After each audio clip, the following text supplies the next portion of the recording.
Hello, Otsego Public Schools. The district literacy team has been meeting almost monthly since last August to work on creating a district literacy plan to come around the third grade reading bill and to make our systems even better for kids. I gave you an update of our work around January of this year. The team held a meeting on June 1st, and there were a lot of things discussed that need to be relayed to you.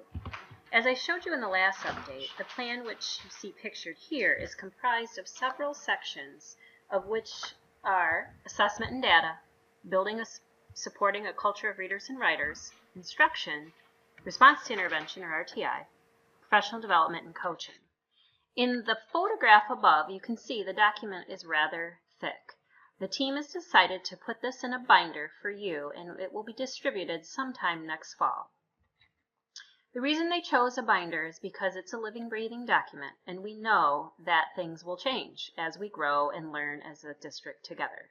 Things may be added, things may be changed. Much of what's in there right now is a lot of the background research and information that we have used to make all of our decisions. So we thought we would share those documents with you as well. There are also very important pages in there that will be useful to you and our protocols or next steps for the district. As you know, we began our journey with assessment, as this is what should be driving all of our Tier 1 instruction. We studied balanced assessment and decided that we would use Fonis and Pinnell along with STAR and other classroom formative assessment as our system. We decided on these for the information it gives us to drive instruction. We felt strongly that we should make the best decision possible for our kids, while we had to also wait on MDE to come out with an approved list of assessments.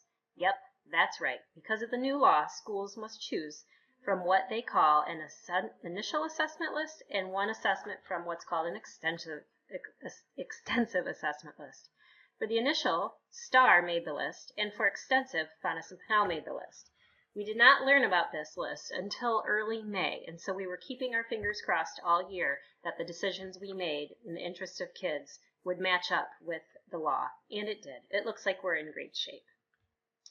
To work on our reading culture, we instituted the workshop model in the district, which we have learned through research and through the Reading Now Network is best practice for differentiated and student-centered instruction. The middle school and the high school have even started to research it and try it out, and kids are pretty excited at that level about it as well. There's also been a wonderfully committed large group of individuals working to make the literacy bus a reality. A tremendous thank you if you have served on this committee, as it was a huge undertaking and you have made that a reality for our students. It really is a great, great thing.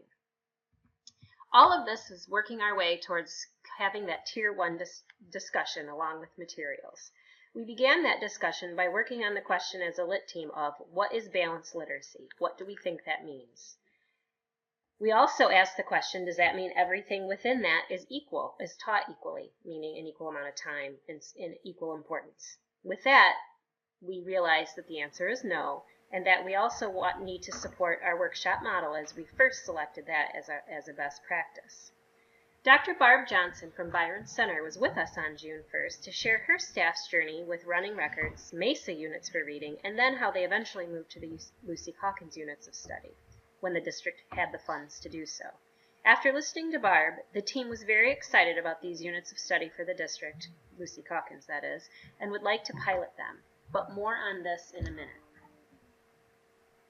The third grade reading bill is a rather thick law and has a lot of components and moving parts to it, but we wanted to just at least give you a small update so that you feel like you understand the general components.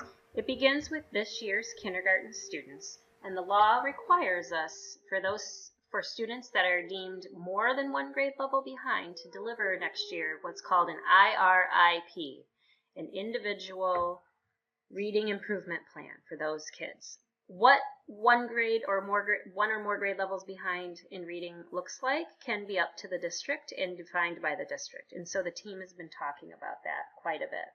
We will continue those discussions and attempt to give you a chart that you can follow in the fall, so after your assessment is done, you can determine who that would be in your classrooms.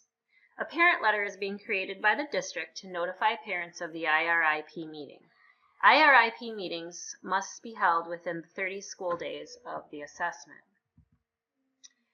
All students must be assessed, this is a piece of the law as well, with those 2 assessments that I mentioned earlier within the first 30 school days of the start of the year. So first they get assessed, and then we have 30 days after that to deliver the IRIP. Exactly how and when that delivery, because that has to be a meeting that includes both the parent and the team, about how and when that will happen will be further discussed this summer, and we'll have some answers for you by fall. Just to give you an idea of what the IRIP looks like, I have a draft here. I know it's really small, but I can give you quickly the general idea of the components. The plan was created by AESA and is being tailored by each school district. Starting at the county level helps to ensure that we have all of the necessary components per the law included. The first part up at the top here where you see boxes is really simple. It's just the name, their grade, etc. All those kind of demographic pieces. And we really, the simple is a key word here. When we came together as a county to write these, we really wanted to make this meaningful but simple, because we may have a few of these to write.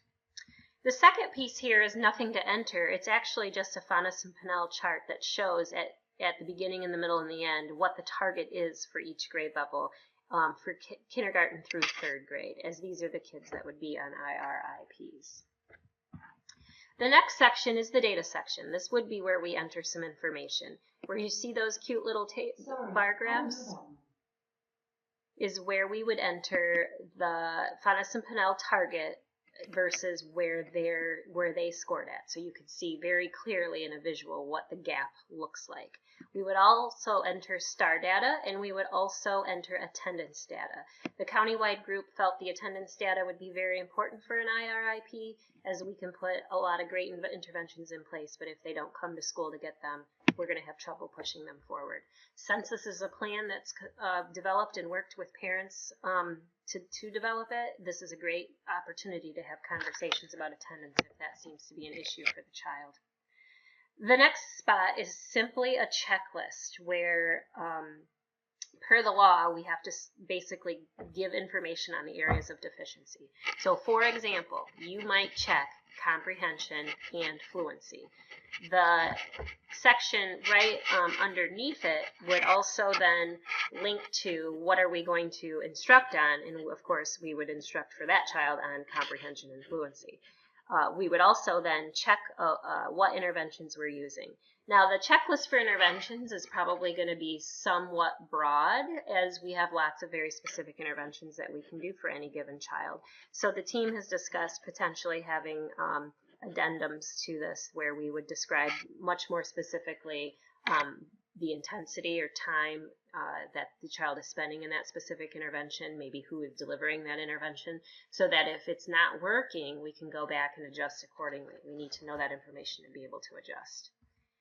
Finally, on that second page there, you see a little checklist again of the months of the year, and each month is represented, and you would simply just check, have they made adequate progress? They're on grade level, and so they're just going to return back to Tier 1 only. Then you would check it in the month that happened. If they're making progress on the interventions that we decided to deliver, but they're not yet there, we're just going to continue, then we would mark continuing with those. If they're not making any progress, or for some reason going backwards, we would check that and say we need to make a new plan. So that's just a way to check up on where are we at with our interventions. And then finally, there's a signature box in the end and room for parent and teacher comments, and basically next steps at the end of the school year.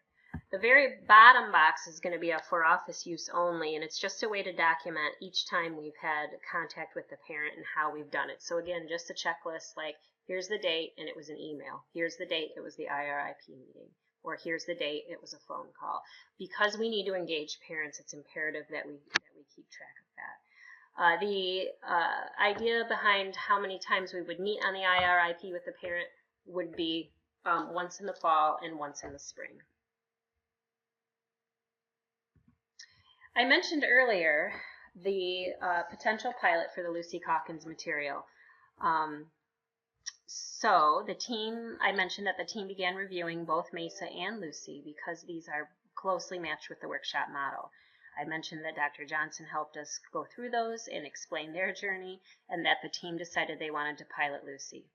One of the main reasons is that it's very rich in research. It comes right out of Columbia University, and different from major publishing companies, they really alter the units based on student achievement and how kids are interacting with it and whether it really works or not. Really rich research and really rich professional development that comes directly from Columbia. There's also local Michigan trainers for Lucy Calkins, as well as our very own Kristen Jennison, who has used it firsthand. So we feel that these, both the research piece and the professional development piece, make this a very desirable support for Tier 1 workshop model. Note that there's a sign-up sheet if you wish to pilot found in the curriculum newsletter. The team requested that I put this out there and that we make it super simple. So it literally is your name and a yes or a no. Yes, you want to pilot. No, you don't want to pilot. And we really just wanted to see what the interest level is across the district at each grade level so that the team can then look at that and decide what would be the best cross-section for the pilot to be.